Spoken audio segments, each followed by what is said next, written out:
Lunes nang sumiklab ang bakbakan ng MNLF Miswari faction at pwersa ng militar sa Zamboanga City. Isang MNLF officer ang nagsabing kinakailangang pasukin ng Zamboanga para harangan ang umano'y mga aaresto kay MNLF Founding Chairman Nur Miswari.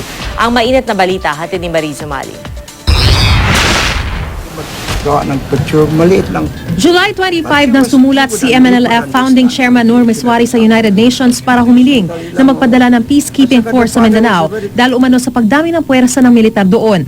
Kasunod nito nagdeklara ng kalayaan si Miswari sa isang pagtitipon noong August 12 sa Talipao, Sulu. Pero hindi rin ito binigyang pansin ng gobyerno.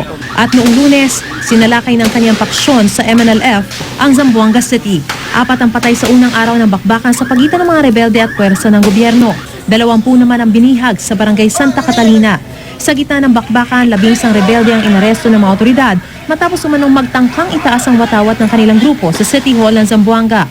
Kinahaponan umakyat ang bilang ng mga bihag sa mahigit 300 nang mapasok na rin ang mga rebelde ang barangay Santa Barbara at barangay Talon-Talon.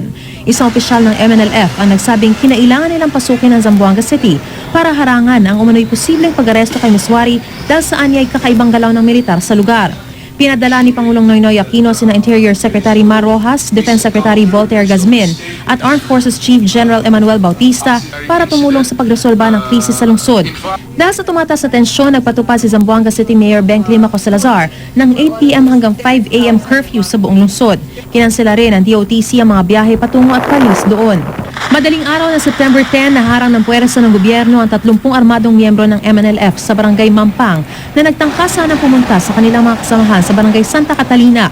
Gumamit ang grupo ng mga bihag bilang human shield. Mula na sumiklab ang tensyon sa barangay Santa Barbara nang magbarilan ang militar at mga rebelde na gumamit pa umano ng rocket-propelled grenade. 6 sa mga bihag ang pinakawalan.